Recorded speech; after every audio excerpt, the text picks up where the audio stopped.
जैसे संतों महापुरुषों ने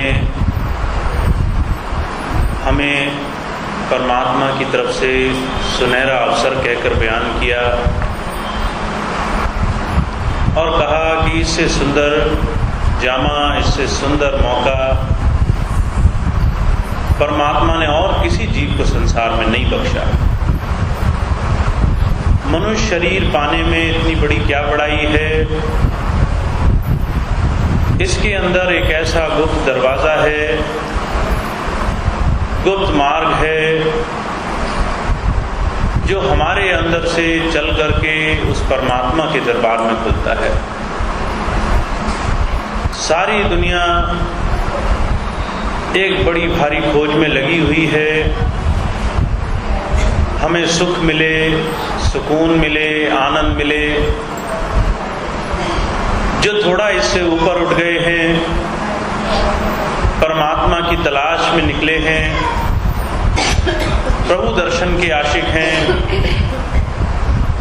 दोनों ही साधनों में चाहे हमें भौतिक सुखों की या प्रभु दर्शनों की आशा हो, हुजूर कहा करते थे जीव की खोज संसार में बड़े बड़े जतन करने के बाद भी समाप्त नहीं हुई। वो खोज कहाँ से शुरू होती है,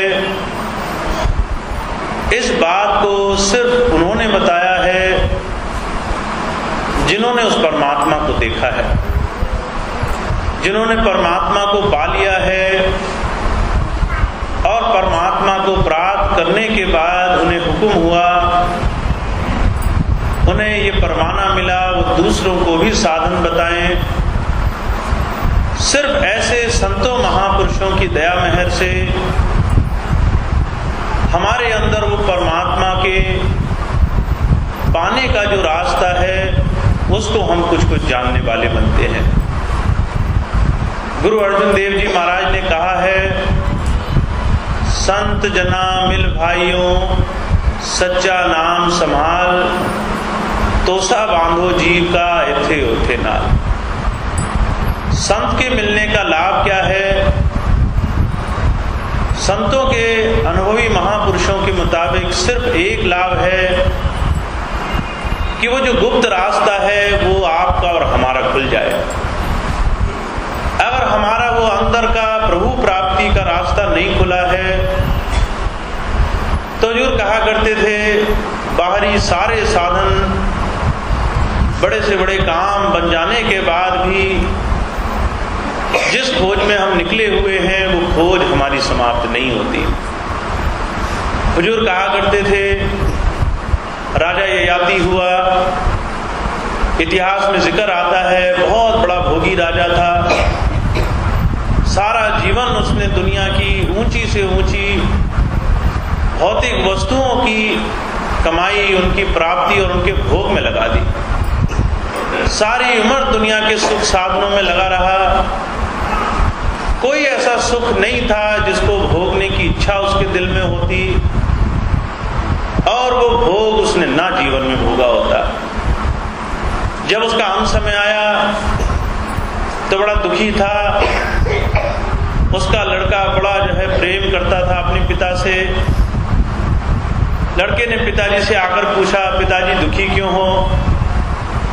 पिताजी कहने लगे, सारा जीवन मेरी ये इच्छा रही मेरा दिल दुनिया से तृप्त हो जाए, मुझे संतोष मिले दुनिया को भोगने के बाद, पर मेरा दिल नहीं भरा। काश प्रभु थोड़ा सा जीवन और देता, मैं दुनिया को और भोग लेता। लड़के ने जितनी भी कमाई करी थी उससे अपना जीवन पिता को दे दिया। इतिहास गवाह है, राजा ययाति ने अपने लड़के का जीवन भी भोगा और जब उसके दोबारा प्राण छूटने को हुए, जब उसने अपने आप को जांच पड़ताल करके देखा तो उसका दिल अब भी तृप्त नहीं होता था। वो कहने लगा, दुनिया को भोगने से भोगों की इच्छा समाप्त नहीं होती। कोई ऐसा नहीं संसार में जिसने दुनिया के भोगों से अपना दिल भर लिया हो, जिसका दिल दुनिया से शांत हो गया हो, जिसको दुनिया की चीजें नहीं चाहिए। दुनिया के पीछे भागने से किसी की ये दौड़ समाप्त नहीं होती। हुजूर कहा करते थे, ये हमारे जीवन का मकसद नहीं था, हम दुनिया को पाने के लिए दौड़ते रहते। ये वो जिम्मेदारियां थी, वो साधन थे जिनमें हमें सिर्फ गुजरान करना था। हुजूर क्या फरमाया करते थे, जिन्होंने संतों की शरणाई पाई है उन्हें महापुरुष सबसे ऊंची तालीम क्या देते हैं, दुनिया से अपना हाथ खींच लो, जितना तुम्हें मिल रहा है उसे प्रभु की इच्छा मान करके अपने जीवन में गुजरान करो। हुजूर कहा करते थे, जो गुरु प्रेमी बन गया उसके लिए संतों ने सबसे पहला आदेश क्या किया, गुजारे मात्र बरतो इन माही, जितने में तुम्हारा गुजारा हो जाए सिर्फ उतना संसार में हाथ डालो, तुम्हारा काम चल जाए, इससे ज्यादा एक कतरे भर की भी कमाई वो तुम्हारे लिए दुनिया के बंधनों और जबरन का साधन है। हुजूर कहा करते थे, इससे आगे इंसान का एक और ऊंचा मकसद था, वो ये था जिस परम उद्देश्य की प्राप्ति के लिए संसार में आया उसकी खोज में लग करके उसकी कमाई कर लेता। जब जब हम संसार में आए तब तब हमने संसार में अपने जीवन में सुख, आनंद, संतोष की प्राप्ति के लिए हमेशा बड़ी भारी जद्दोजहद की है। और आज भी हमारी ये दौड़ समाप्त नहीं होती। रोज सुबह होने से लेकर रात होने तक इंसान भागता ही रहता है, उसे ये मिले वो मिले, दुनिया के साधन मिले।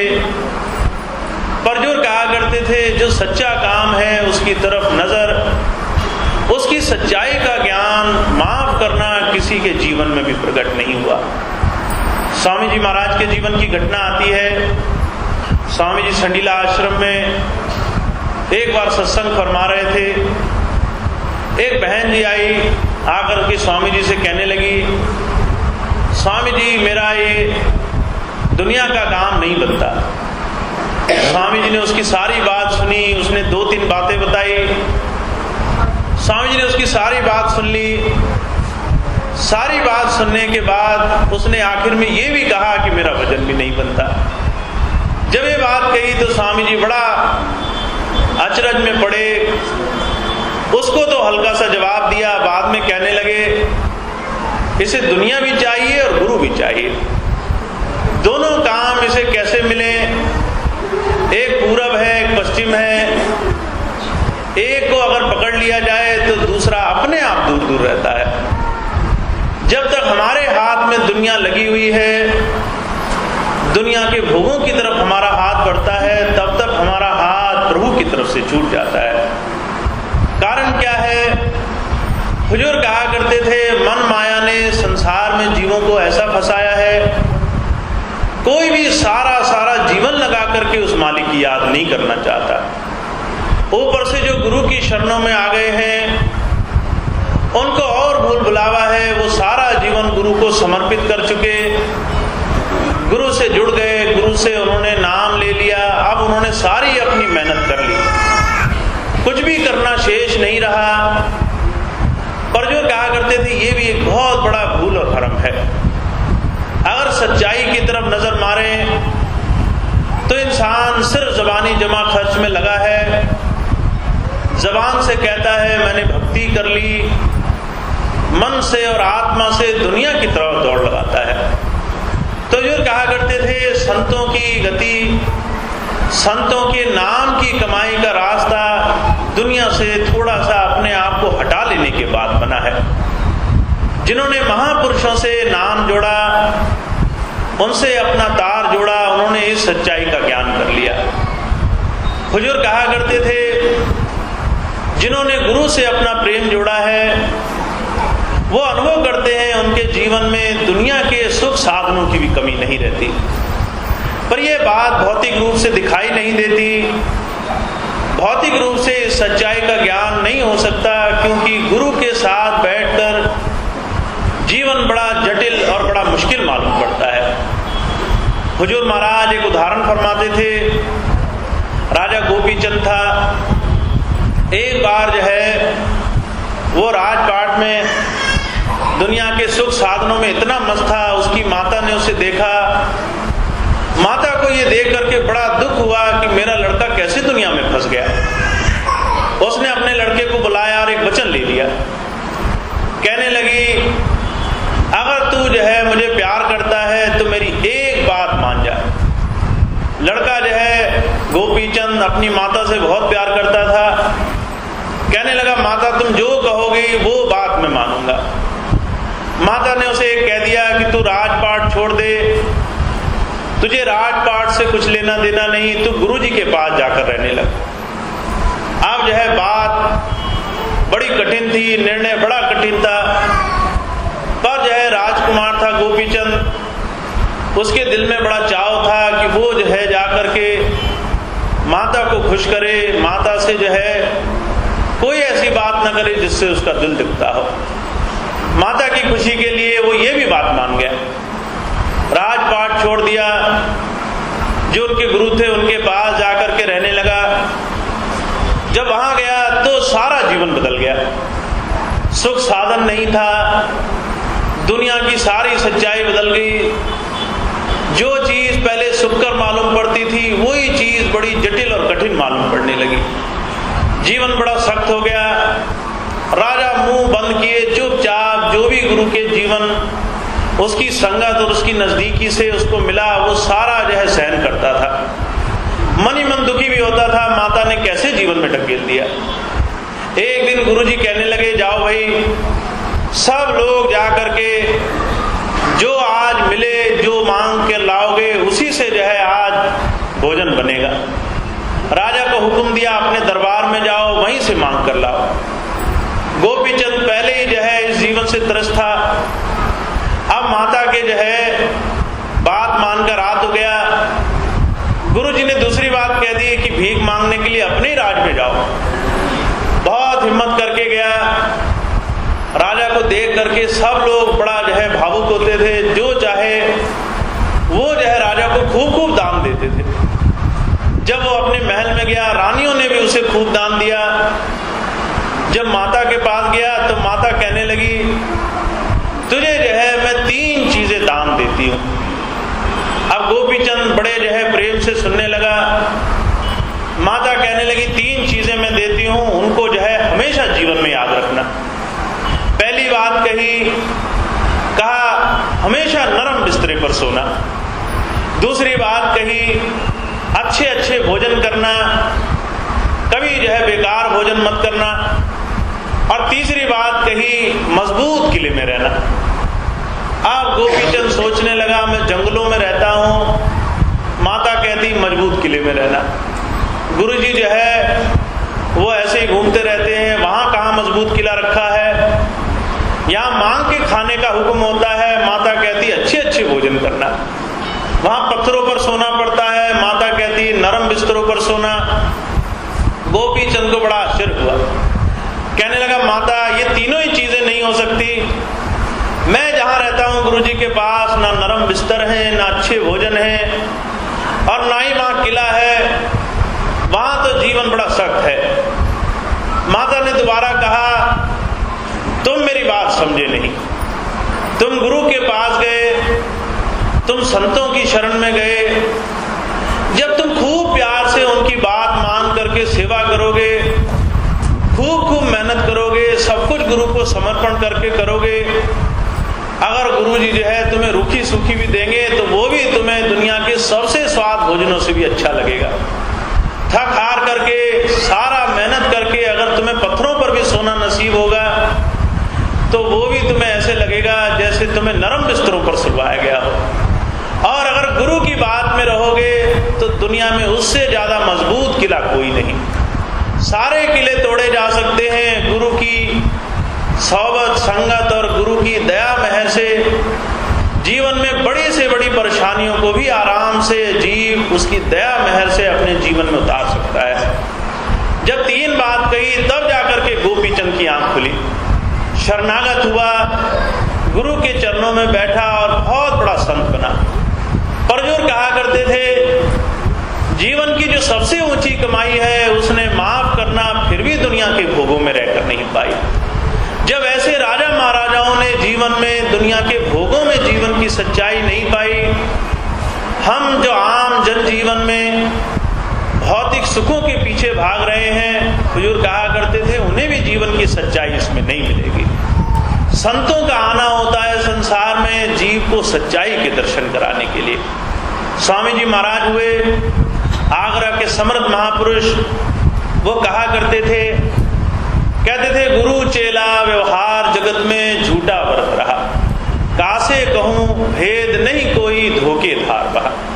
गुरु और चेले के बीच में जो सच्चा संबंध है वो भेद है, रहस्य है। दुनियावी नातों से ना तो कोई गुरु है ना कोई शिष्य है। गुरु वो है जो अंतर प्रकट है, शिष्य वो है जो गुरु को अपने अंदर प्रकट करने के लिए समर्पित भाव से गया है। हुजूर कहा करते थे जब इस मापदंड पर हम अपने जीवन को उतार कर देखते हैं तो जो है हम देखते हैं हमने सिर्फ अभी ज़बानी जमा खर्च करके अपने आप को मन माया के एक बड़े भारी आवरण में छुपा रखा है। हम रोज कहते हैं हम तो बहुत कुछ करते हैं, पर सच्चाई ये है घड़ी दो घड़ी भी उस मालिक की याद में रहना हमें नहीं आता। हुजूर कहा करते थे, संतों ने अपने जीवन का उदाहरण इस बात के लिए दिया है। हुजूर कृपाल सिंह जी महाराज ने कई बार अपने जीवन के वृत्तांत सुनाए। कहते जब बाबा सावन सिंह जी महाराज के दर्शन हुए, उनसे नाम दीक्षा ली, उनसे जो है शब्द का भेद लिया, तो जो है एक बार उनके पास बहुत सारी संगतों में मुझे भी बैठने का मौका मिला। मैंने हुजूर से पूछा, हुजूर आपका कोई जीव आपके नाम की कमाई के लिए आपके बताए तरीके से रोज रोज बैठता हो, भजन करता हो और जो है उसका ध्यान ना लगता हो, ऐसी स्थिति में वो क्या करे?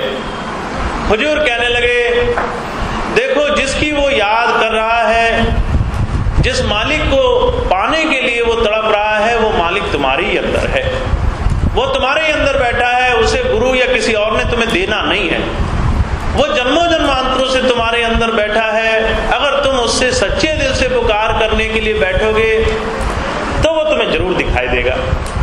हुजूर कहने लगे, कुछ दिन और बीते, मैंने फिर से यही सवाल दोहराया। दूसरी बात वो कहने लगे जो अंदर बैठा है उसको पाने के लिए अगर तुम दृढ़ विश्वास बना करके अपनी मेहनत करने लग जाओ, उसकी याद में बैठ जाओ, तो उसे दर्शन देने पड़ेंगे। हुजूर कहा करते थे, मुझे दो बातें तय हो गई इस बात से। पहली बात, अगर उसको पाना है, इंसान को अपने अंदर द्रवित भाव पैदा करना पड़ेगा, विनती बनानी पड़ेगी, प्रार्थना करनी पड़ेगी उस मालिक से कि हे मालिक, तू जो है मेरे अंदर प्रकट हो।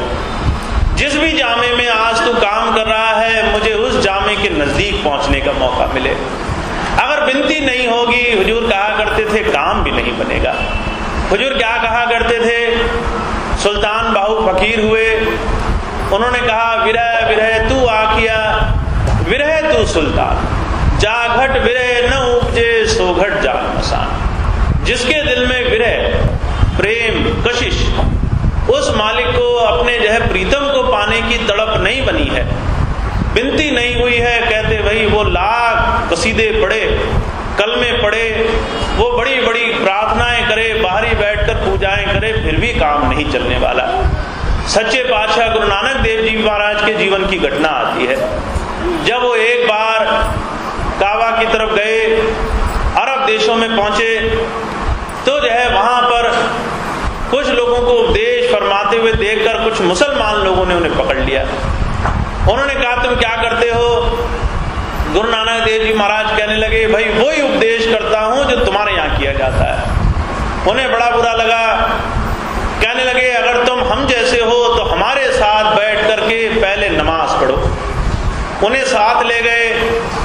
जब मस्जिद में पहुंचे, नमाज होती थी, एक काजी साहब से उन्हें मिला दिया। गुरु नानक देव जी महाराज कहने लगे, देखो भाई, मैंने आज से पहले नमाज नहीं पढ़ी, मुझे उसूल नहीं मालूम कैसे नमाज पढ़ी जाती है। अगर कोई नमाज पढ़ता हो तो मुझे उसके साथ लगा दो। अब जो है उन्होंने एक नमाज पढ़ते हुए काजी के साथ गुरु नानक देव जी महाराज को लगा दिया। कहने लगे, जैसे जैसे ये नमाज पढ़ते हैं ऐसे ऐसे तुम भी नमाज पढ़ो। वो कहने लगे,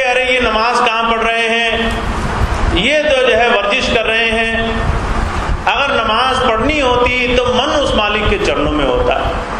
मन है काबुल में, इनके घर से कोई घोड़े खरीदने गया है, ये सोच रहे हैं पैसा बर्बाद ना हो जाए, कहीं पैसा गलत जो है सौदे में ना लगा दें, ध्यान वहीं लगा है, ये उठक बैठक कर रहे हैं, ये नमाजें नहीं पढ़ रहे। जब ये बात कही तो जो है उन्होंने पूछा, तो काजी जो नमाज पढ़ता था उसने इस बात को कबूल किया कि मेरा ध्यान अभी नमाज में नहीं था, ध्यान बदल बदल करके काबुल में घोड़ों की खरीद फरोख्त में जाता था।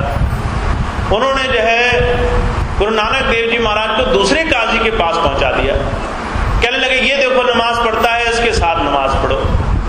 दूसरे काजी को नमाज पढ़ते देख करके गुरु नानक देव जी महाराज कहने लगे अरे ये भी नमाज नहीं पढ़ रहा है, इसका ध्यान तो अपने घर में लगा हुआ है, इसकी गाय ब्यानी है, इसे लगता है कहीं ऐसा ना हो घर में नासमझ लोग हैं वो कुछ गलती कर दें और सारा काम बिगड़ जाए। जब ये बात पूछी गई उस काजी को शर्मिंदगी हुई, वो कहने लगा हाँ मेरा ध्यान घर की तरफ जाता था। तीसरे सबसे बड़े काजी रुकनुद्दीन के पास ले गए, कहने लगे ये तो हमारे सबसे ऊंचे काजी हैं, इनसे ऊंचा कोई नहीं, इनके साथ नमाज पढ़ो। गुरु नानक देव जी महाराज अर्ज करने लगे, कहने लगे इनके साथ भी नमाज नहीं पढ़ सकता, इनका ध्यान अपने ही कदमों में लगा, ये तो सबसे गिरे हुए महाराज हैं। उन्होंने कहा ऐसा क्यों? कहने लगे काजी रुकनुद्दीन को पता है इनके पैरों के नीचे खजाना छुपा है, ये जो है इस हिसाब में लगे हैं इसके नीचे कितने सोने, कितने चांदी, कितने हीरे पुखराज के ढेर हैं, हिसाब लगा रहे हैं कितना धनी मैं बनूंगा, कितना बड़ा सेठ बनूंगा। जब बहुत जो है ये बात कही तो काजी रुकनुद्दीन जिद पर अड़ गए, कहने लगे ये बकवास करता है, सच नहीं बोलता। गुरु नानक देव जी महाराज ने कहा अगर विश्वास नहीं तो जमीन खुदवा के देखो। जमीन खुदवाई गई, जो जो उन्होंने कहा सो सच निकला। काजी रुकनुद्दीन शर्मिंदा हुए, कहने लगे हुजूर सच ये है जो जो इन्होंने कहा एक एक हर्फ जैसे। जब ये बात कही हुजूर कहा करते थे सारे शर्मिंदा हुए गुरु नानक देव जी महाराज के सामने। वो कहने लगे नमाज पढ़ना, इबादत करना, भक्ति करना शरीर से नहीं रूह से, आत्मा से मुकम्मल होना है। जो जो आत्मिक महापुरुष हैं जिन्होंने अंतर से कमाई करी है, जो अंतर से जुड़े हैं, वो इस बात को करते भी हैं और कराते भी हैं। और इस बात को दुनिया में सबने माफ करना हजारों लाखों ने नहीं किया। कबीर साहब ने क्या कहा सिंगों के लेड़े नहीं, हंसों की नहीं बात, लालों की नहीं बोरियां, संत न चले जमात। कहते भाई जंगलों में शेर 10-20 नहीं होते, अगर हंस को देखो तो हंस जो है कतारें बनाकर नहीं चलते, हंस भी एक आदि होता है। कहते अगर रतन आभूषण लाल जवाहर हों तो उनकी भी बोरियां नहीं पाई जाती, वो भी भाग वाले को एक आदि मिलता है। और कहते प्रभु प्राप्त योगी, पूरा सदगुर, प्रभु प्राप्त महात्मा भी कहते दुनिया में लाखों करोड़ों की गिनती में नहीं होते, वो भी प्रभु के भेजे हुए होते हैं और एक आदि होते हैं। कहते भक्ति गुरु उसी को कहा गया जो संसार में जीव को भेद बताने के लिए भेजा गया हो।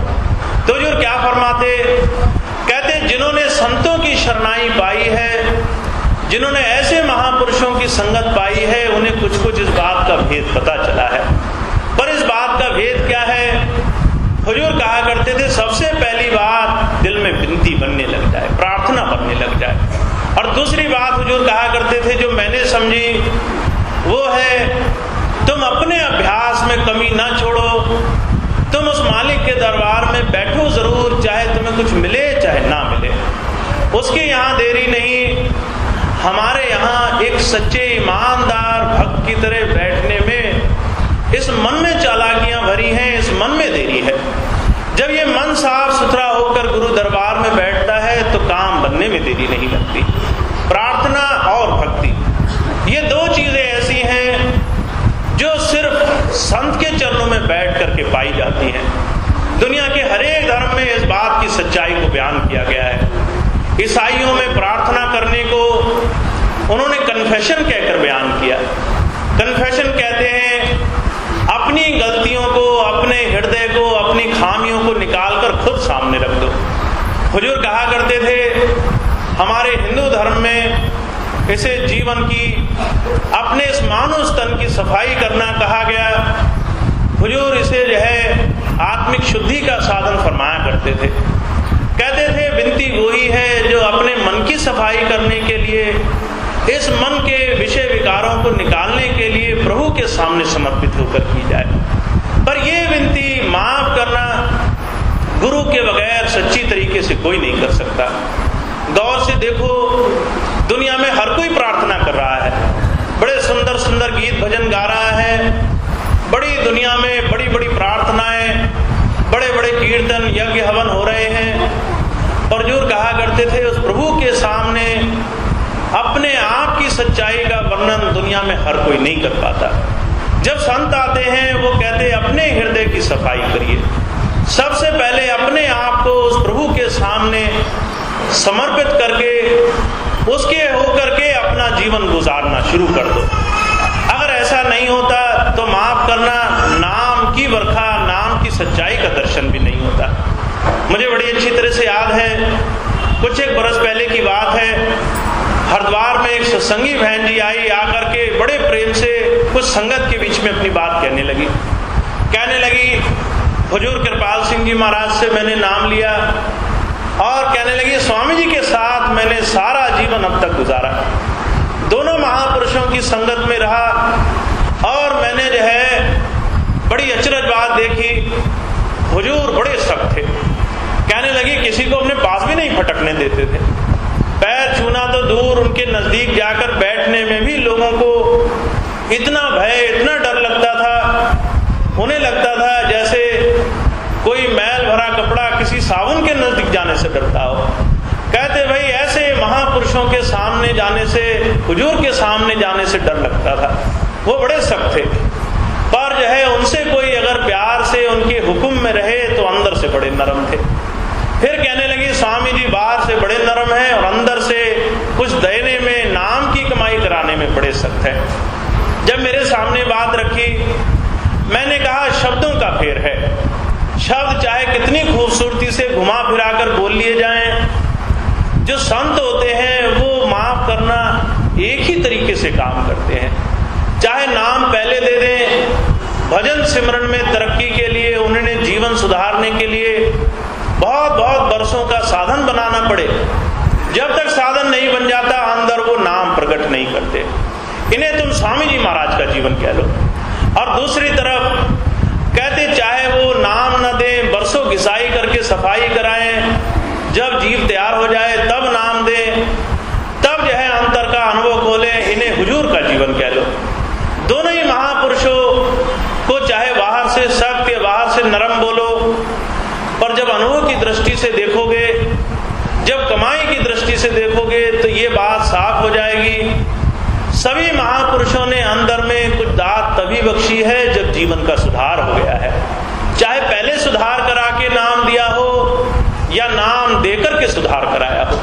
हुजूर कहा करते थे संतों के अलग अलग जीवों को सुधारने के मजबूर रहे, जीवों को सुधार कर अपने चरणों में लगाने के लिए वो तरीके से काम करते हैं। गुरु रविदास जी महाराज थे, उनके चरणों में राजा वीर सिंह बड़े प्रेम से आकर सत्संग सुना करता था। एक बार जो है राजा वीर सिंह के जो वजीर, मंत्री, दरबारी थे, उन्होंने उसे बहुत भड़काया। कहने लगा ये जो तुम्हारे गुरुजी हैं रविदास जी, ये बहरूपिये हैं, दोगली बातें करते हैं, एक को कुछ कहते हैं, दूसरे जीव को कुछ कहते हैं। राजा वीर सिंह कहता था मुझे ये बात पूरी तरह से जो है तुम्हारी बात पर कोई विश्वास नहीं, मुझे सबूत दो तब मैं बात मानूंगा। वजीरों ने, मंत्रियों ने एक सबूत दिया। कहने लगे कुछ दिन पहले उनके पास एक सत्संगी आया, कहने लगा मैं पूजा पाठ यज्ञ हवन नियम होम व्रत करता हूं, क्या ये छोड़ना पड़ेगा नाम लेने के लिए? उन्होंने कह दिया कुछ नहीं छोड़ना पड़ेगा, बस जो मैं कहता हूं उस काम को करते जाओ, उसमें भी मन लगाते जाओ, काम हो जाएगा। जब आप गए थे तब भी हमने सुना था, तब आपके गुरुजी कहते थे भाई सब छोड़ करके आओगे तब नाम दूंगा। अब जो है एक कहता है कि जो है सब कुछ कर लूं तब भी तुम्हें नाम की कमाई हो जाएगी, दूसरे जीव को कहते हैं भाई सब छोड़कर आओ तभी नाम मिलेगा, उससे पहले नाम नहीं मिलेगा। दो बातें एक ही वक्त करी, ये कैसे गुरु की परंपरा है। जब ये बात कही राजा वीर सिंह का भी मन डोल गया। गुरु जी के पास गया, कहने लगा गुरु जी, एक सत्संगी को पूजा पाठ करने के बाद भी नाम दिया आपने, मुझे आपने पहले सब कुछ छुड़वाया, फिर जो है मुझे नाम दिया, दो बातें हो गई, मैं बात समझा नहीं। जब ये बात कही तो जो है हुजूर जय रविदास जी महाराज कहने लगे हर एक जीव के अपने कर्म और उसको पकड़ने का अलग तरीका महापुरुषों का होता है। उसको अगर मैं पहले कह देता सब छोड़ दो तो वो सब छोड़ छाड़ के भाग जाता। क्यों? उसके दिल में प्रभु प्राप्ति का ऐसा लंबा, ऐसा प्रबल चाव नहीं बना था। उसके लिए वही सच था जो वो पहले करता रहा। अगर उसे अब अनुभव हो जाएगा, अंदर जुड़ जाएगा, तो अपने आप बाहर की चीजें छोड़ देगा। दूसरी बात कहने लगे, तुम्हें प्रबल चाव था प्रभु दर्शन का, तुम्हारे चाव को देख करके पहले मैंने तुमसे सब कुछ छुड़ा दिया ताकि तुम्हारा ध्यान एकाग्र रहे। फिर क्या कहने लगे कि जो है प्रभु का रूप चाहे जैसा भी हो एक ही है। कहा तो ही मोही, मोही तो ही अंतर कैसा, कटक कटक जल तरंग जैसा। कहते जो भी महापुरुषों ने बताया उसमें उनकी बातों को बुद्धि से मत परखो। जितना परखोगे उतना धोखा खाओगे, जितना सोचोगे उतना पीछे गिरोगे, क्योंकि उनकी बात को परखा नहीं जा सकता। हुजूर ने क्या फरमाया? तुलसी साहब हुए, उन्होंने कहा जो कोई कहे संत को चीना, तुलसी हाथ कान पर दीना। कहते तौबा तौबा, गुरु की जो है बात को समझा नहीं जा सकता।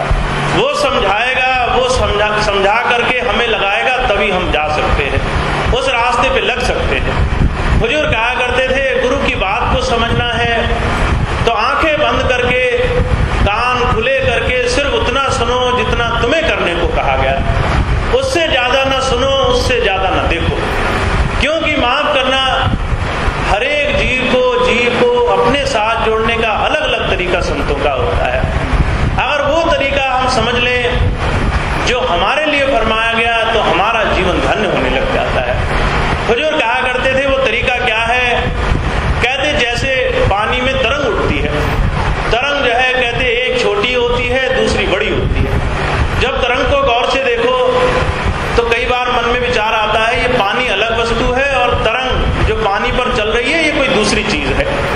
पर कहते एक जगह जाकर जल में वो तरंग वापस मिल जाती है। जल और तरंग एक ही चीज है। कहते ऐसे ही परमात्मा का स्वरूप और उसको प्राप्त कराने वाला जो संत है वो एक ही रूप है। उसको जानना है तो उसके हुक्म पर, उसकी वाणी पर अमल करना हमारे जीवन में हमें आ जावे। गोस्वामी जी ने बड़े साफ लफ्जों में फरमाया, कहते पहले एक बार परख कर लो, जब परख हो जाए तो अपना विश्वास गुरु के चरणों में जोड़ दो। कहा एक भरोसा, एक बल, एक आस विश्वास।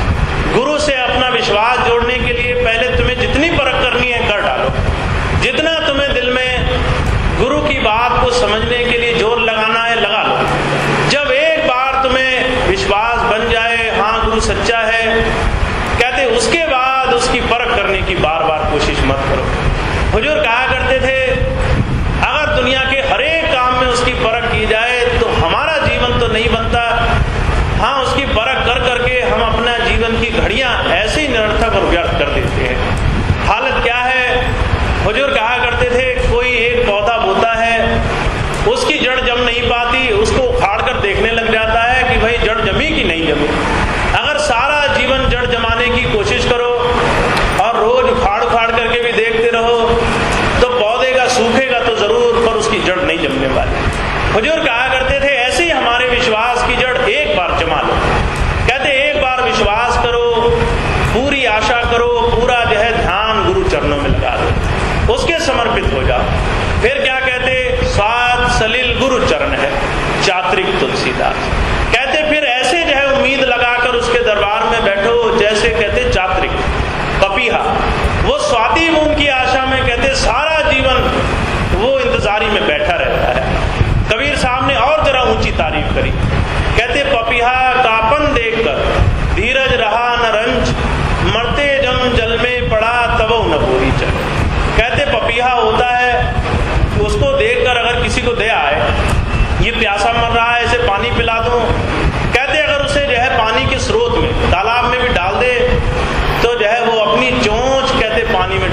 देता। उसे सब जल की प्यास नहीं, उसे स्वाति जल की एक ही बूंद की प्यास है। ऐसा दृढ़ विश्वास हुजूर कहा करते थे, जैसे उसका वैसे जीव और सत्संगी का भी बन जावे और गुरु आश्रित हो जावे। जब गुरु आश्रित हो जावे तब जाकर के किसी के जीवन में नाम की कमाई की शुरुआत होती है। स्वामी जी महाराज के जीवन की घटना आती है। स्वामी जी महाराज शाहजहांपुर में थे, बहुत पहले की बात है, कम से कम सन 85-86 में जब स्वामी जी ने उधर सत्संग किया तो जो है एक महात्मा जी आए, सत्संग सुना, कहने लगे अरे ये महात्मा तो कोई भी बात नहीं करता।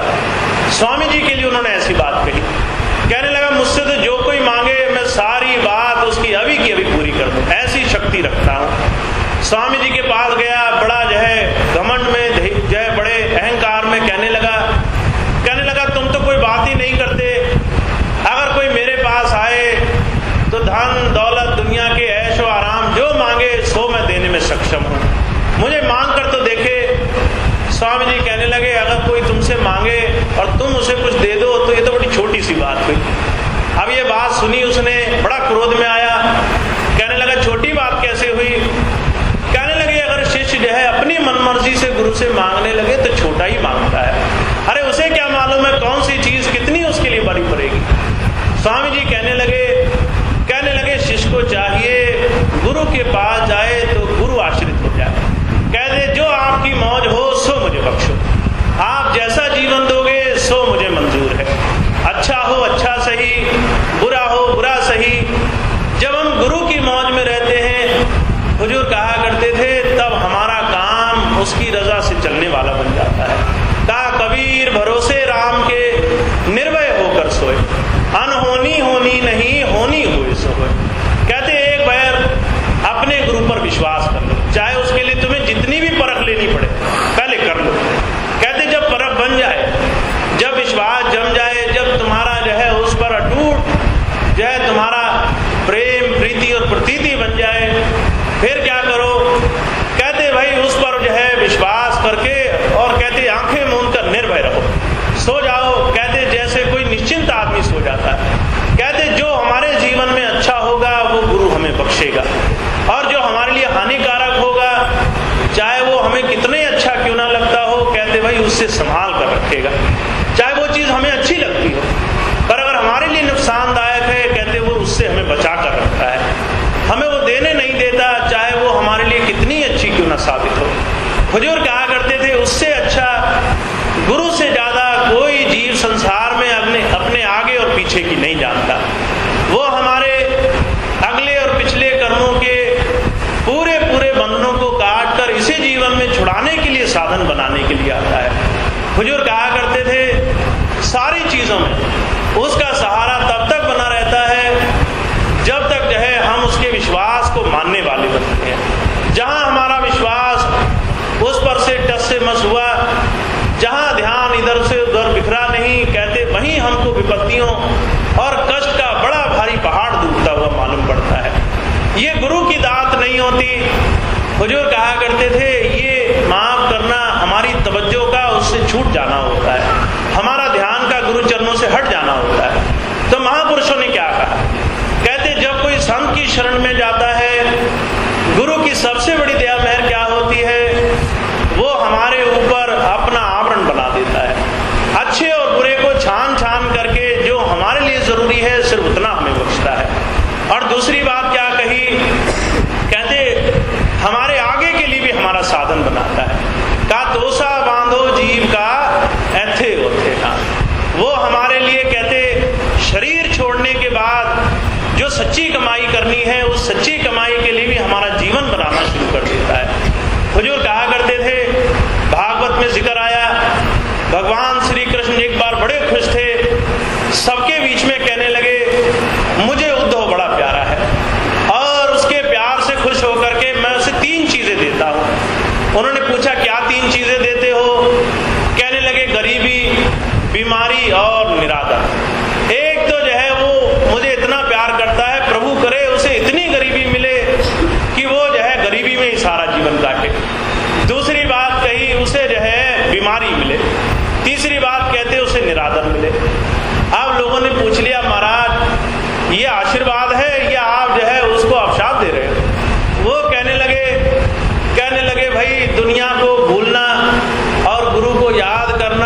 सबसे बड़ी दया मेहर है। दुनिया को याद रखना और प्रभु को भूल जाना ये सबसे बड़ा शाप है, ये सबसे बड़ा पाप है। और कहते जब तक हम दुनिया में सुखी रहेंगे तब तक उस प्रभु को याद नहीं कर सकते। ईसा मसीह ने भी इस बात को कहा मैं जो है इस संसार में आया माता को बच्चे से, भाई को बहन से जुदा करने के लिए, और फिर कहने लगे मैं सबको प्यार की तालीम देने के लिए आया। किसी ने पूछ लिया महाराज ये कैसी प्यार की तालीम है, माँ बच्चे से जुदा हो जाए, भाई बहन से जुदा हो जाए।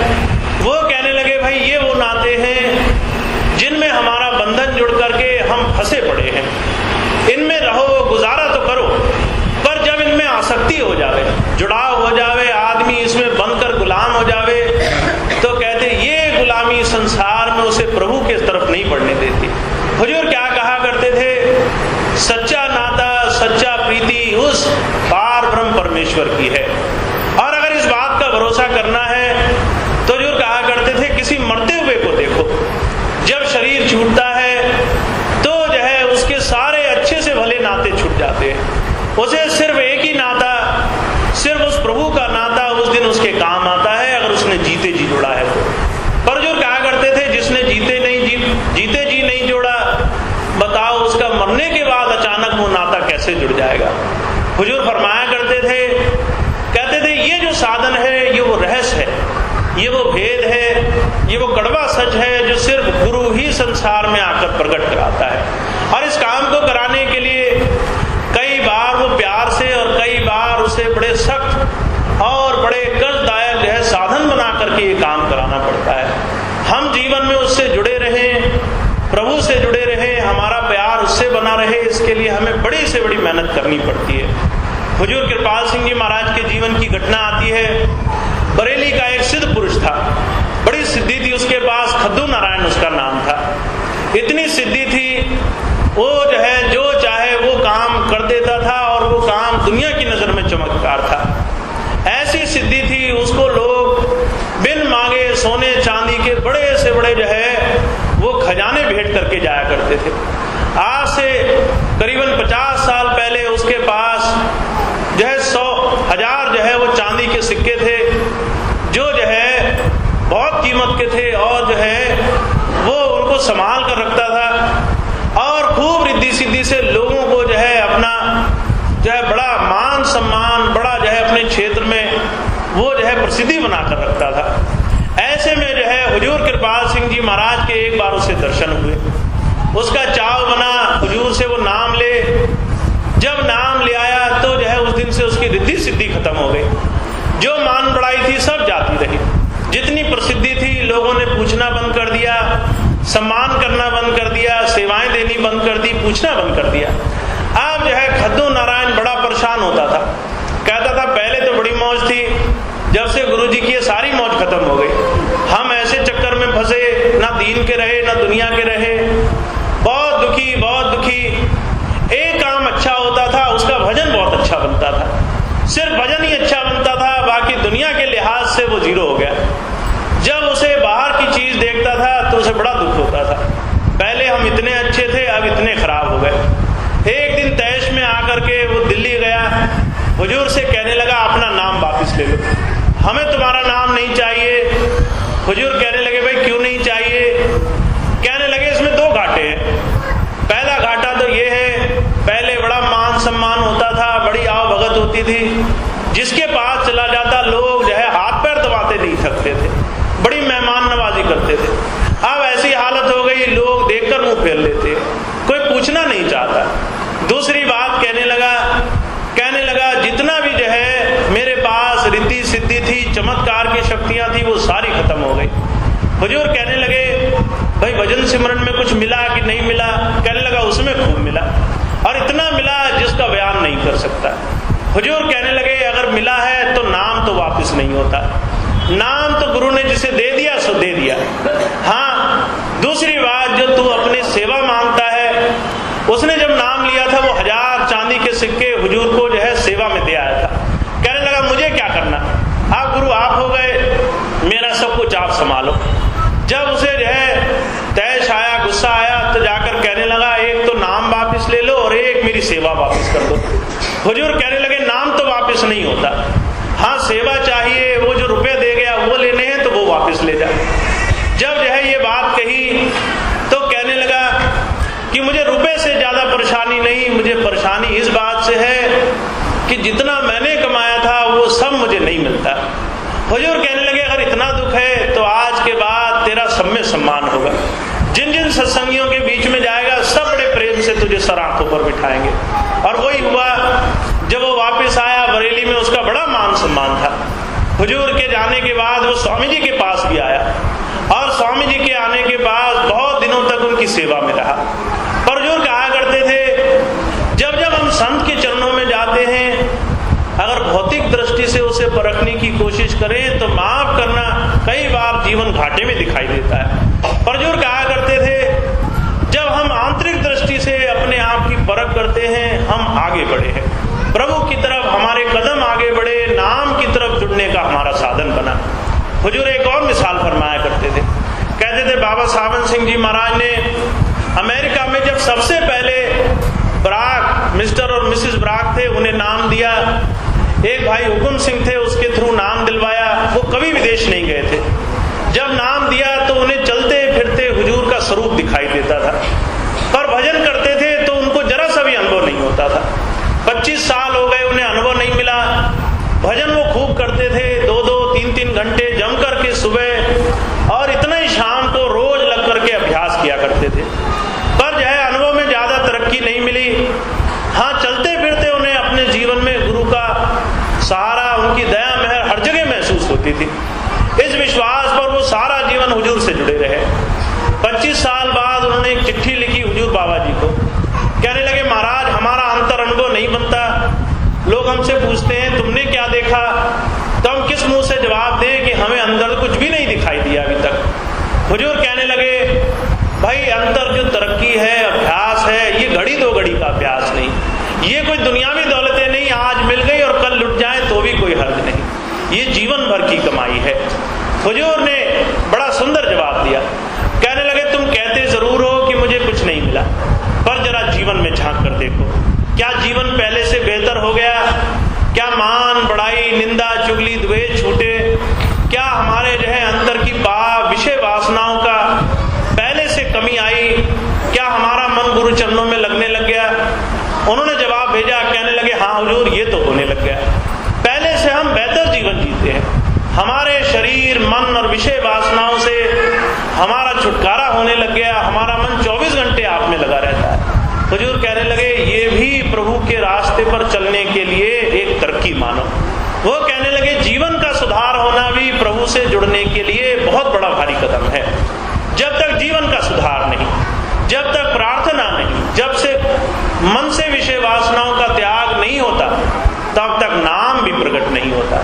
तो संतों ने बड़ा जोर दिया, कहते प्रार्थना विनती अपने जीवन की पड़ताल कर करके अपने हृदय को खोल करके गुरु के सामने रख दो, जो बुराइयां करते हो गुरु के सामने समर्पित कर दो, कोई भी बात उससे छुपाओ मत। अर्जुन कहा करते थे जब तुम रोज रोज उसकी याद में बैठ करके उसके सामने अपनी सच्चे दिल की बात खोल खोल के रखोगे, विनती करोगे, आगे से व्रत रखोगे, दोबारा ये गलतियां मैं ना करूं, कहते उस दिन से जीवन की सफाई होने लग जाती है। ये जीवन की सफाई भी गुरु की दया से होती है।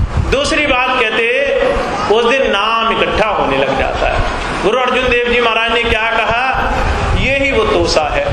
तोसा कहते हैं भोजन को।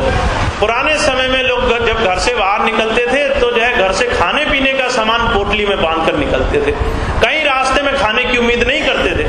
आजकल तो बड़े होटल, बड़े बाहर साधन बन गए। हुजूर कहा करते थे पहले घर से ही बांध कर ले जाना पड़ता था। वो कहते शरीर छोड़ोगे तब भी तुम्हें एक कमाई ले जानी पड़ेगी, वहां रास्ते में भी तुम्हें कोई होटल नहीं मिलेंगे जिससे नाम खरीद सकोगे। कहते भाई तुम्हें यहीं से बांध कर ले जाना पड़ेगा, वो कमाई जो तुम्हें प्रभु घर में ले जाने के लिए उसके ताले को खोलने की कुंजी होगी। कहते वो तोसा, वो आत्मिक धन की कमाई कमा लेते तो अच्छा होता। तो कहते तोसा बांधो जीव का ऐथे होते ना।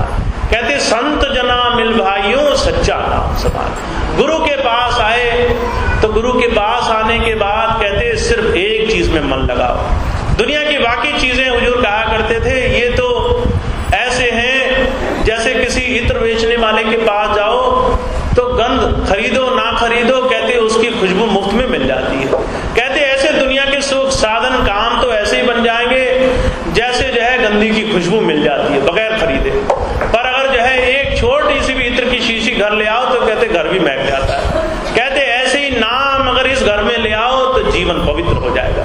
तो जो कहा करते थे गुरु के पास आए हो, गुरु के पास आने का सिर्फ एक मकसद होना चाहिए, दूसरा मकसद होना ही नहीं चाहिए। और वो एक मकसद क्या हो, नाम प्रकट हो जाए। जिस चोले में वो प्रभु प्रकट है वो चोला मेरे अंदर दर्शन दे, मुझे अंदर से मार्गदर्शन मिले, प्रभु अंदर प्रकट हो और आगे का रास्ता बतावे। और कहते ये काम तब होगा जब गुरु अनुरूप जीवन जियोगे। हुजूर कहा करते थे मैंने जीवन में सिर्फ दो ही बातें समझी हैं। हुजूर के चरणों में गया, उनकी सारे जीवन के निचोड़ सिर्फ दो बातों में निकला, प्रार्थना करो और भजन करो। अगर तुम विनती करोगे तो जो है तुम्हारा हृदय साफ होगा। और कहते साफ हृदय में जब नाम जमाओगे तो जो है नाम प्रकट होगा। वो कहते भाई प्रार्थना करो और दूसरी बात अपने शरीर मन से अभ्यास में कमी रोज रोज ना छोड़ो, रोज रोज अभ्यास में लगे रहो। तो वो कहते भाई दो काम करो, पहले हृदय की सफाई करो फिर नाम उसमें जमाओ। कहते वो भोजन इकट्ठा होगा जो शरीर छूटने के बाद प्रकट हो जाएगा। जहां दुनियादार साथ छोड़ जाते हैं वहां गुरु प्रकट हो जाता है। और कहते प्रकट होकर के गुरु आगे ले जाता है अंतर मंडलों में, वो हमारी संभाल करता हुआ हमें प्रभु घर तक ले जाकर छोड़ता है। तो नाम की कमाई, गुरु दर्शन, भजन सिमरन का रास्ता ये आत्मिक कमाई का रास्ता है। और ये रास्ता माफ करना सिर्फ गुरु के नाम से अभ्यास करने से मिलेगा। तो जो कहा करते थे अभ्यासी बनना शुरू करना है। अभी तक जितना किया है वो दिल को, आत्मा को, मन बुद्धि को कहीं ना कहीं हमारे चाव लगन प्रेम बनाता रहा। पर जहां चलने की बात आती है वहां सिर्फ जो है जबानी जमा खर्च से काम नहीं चलेगा। हुजूर बड़ा सुंदर एक शेर पढ़ा करते थे, कहते थे बुलबुल गुले दीवार पर शैदा हो नहीं सकता, बगैर हुस्न के इश्क पैदा हो नहीं सकता। तुम्हारा प्रभु से प्रेम है, प्रभु अंदर बैठा है, प्रभु गुरु स्वरूप में बाहर भी बैठा है। कहते पहले बाहर शरीर रूप में गुरु से प्रेम जोड़ो, तुम्हारा अंदर बैठे मालिक से प्रेम जुड़ जाएगा। कहते अगर ये प्रेम नहीं जुड़ा है तो ठीक ऐसे है तुम बुलबुल से उम्मीद करो दीवार पर बने हुए फूल पर जाकर चहकने लग जाए, उस झूठे फूल पर चहके जिसमें सुगंधी भी नहीं आती। कहते जैसे वो पंछी बेवकूफ नहीं बनाया जा सकता, ऐसे हमारी आत्मा भी कहते वो बेवकूफ नहीं बनाई जा सकती। उसे भी जो है कोई छल नहीं सकता, वो भी धोखा नहीं खाती और बार बार खोज में लगी रहती है। तो संत इस खोज को पूरा कराने के लिए आए हैं। कहते तुम्हारी खोज शांत कब होगी, जब तुम अंदर चले जाओगे, थोड़ा थोड़ा अभ्यासी बनोगे, अपने मन को हिम्मत देकर रोज इस काम को करोगे। और इस काम को वही कर सकता है जो अपने लिए सहारा बन करके थोड़ा थोड़ा इस समय में अपनी हिम्मत बनाकर रखता है। हुजूर एक बात कहा करते थे, कहते थे ये काम सिर्फ आपने स्वयं करना है और दूसरे काम को करने कराने वाले हजार है। अगर आप जो है गृहस्थी वाले हो, हुजूर कहा करते थे अगर जो है एक दिन घर का काम नहीं करोगे तो जो है घर वाले नाराज होने लग जाएंगे। अगर जो है बच्चों की फीस जमा नहीं करोगे, बच्चों की पढ़ाई लिखाई का साधन नहीं बटाओगे तो वो छोटे छोटे बच्चे भी चीखने चिल्लाने लग जाते हैं। अगर एक दिन दफ्तर में जाकर के कहते अपने मालिक का काम नहीं करोगे तो वो भी चीखने चिल्लाने लग जाता है। सब चाहते हैं हमारा काम सही समय पर हो जावे, किसी को जरा सी देर बर्दाश्त नहीं है। वो कहते अगर तुम भजन नहीं करोगे तो तुम्हें कोई चीखने चिल्लाने वाला नहीं, कोई घर में नहीं कहेगा, कोई दफ्तर में नहीं कहेगा, बच्चा भी नहीं कहेगा कि आज आपने नाम नहीं कमाया, आज आप भजन में नहीं बैठे। हुजूर कहा करते थे सबके लिए पीछे पहरेदार खड़े हैं, नाम की कमाई कराने के लिए सिर्फ परमात्मा ने तुम्हें चुना है। अपना भला इंसान को खुद सोचना है, अपने लिए सहारा खुद बनना है। आगे नाम कमाए ना कमाए इसकी जिम्मेदारी हुजूर कहा करते थे जीव के अपने ऊपर सौंपी है। गुरु सिर्फ उपदेश फरमाता है, रास्ता बताता है। हुजूर बाबा सावन सिंह जी महाराज कहा करते थे इतना उपदेश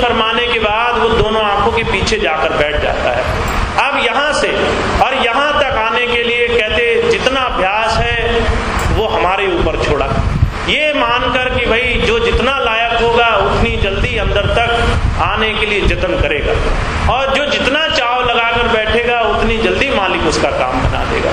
तो जो कहा करते थे भाई खाली मत बैठो, इस भरोसे मत बैठो, सब काम अपने आप हो जाएंगे। दुनिया में एक वक्त की रोटी भी हुजूर कहा करते थे कोई बैठे बिठाए नहीं खिलाता, उसके लिए भी 8 घंटे की ड्यूटी करनी पड़ती है। कहते भाई उस प्रभु का अनुभव पाना है, उसके लिए भी थोड़ी थोड़ी ड्यूटी बजाओ, थोड़ा थोड़ा समय निकाल कर देने वाले बनो। तो सभी संतों ने यही तालीम रखी, कहने से अच्छा है करना शुरू करो। कहा रहनी रहे सो सिख मेरा, सोई गुरु मैं तिसका चेरा। सबसे ज्यादा जरूरी है अभ्यास, रोज रोज का। हमारा रोज का नियम गुरु चरणों में समर्पित होने लग जाए। तो ये थोड़ा सा अभ्यास का सभी संतों महापुरुषों का अपना आत्मिक मजमून रहा है। उन्होंने जोर दिया जो सुना है, पढ़ा लिखा है, उसको अभ्यास में ले आओ। थोड़ी मेहनत जरूर पड़ेगी, थोड़ा मन भागेगा जरूर। हुजूर कहा करते थे तुम डट करके बैठो और अपने आप को ढीला मत छोड़ो। जब तक जो है तुम्हारे बैठने की आदत न बन जाए, मेहनत करते रहो। थोड़ा थोड़ा समय निकालने से तुम्हारा ये काम भी बनने लग जाएगा। तो ये स्वामी जी महाराज की कुछ बात थी जो मैंने आज आपकी सेवा में रखी। इतनी बात कह के मैं अपनी बात समाप्त करता हूँ। आज का सत्संग कार्यक्रम समाप्त है। कुछ खास सूचनाएं हैं, सभी भाई बहन गौर से सुन लेंगे। उसके बाद प्रसाद होगा, बैठे बैठे प्रसाद दे देंगे। बोले स्वामी महाराज की जय, भैया जी महाराज की जय।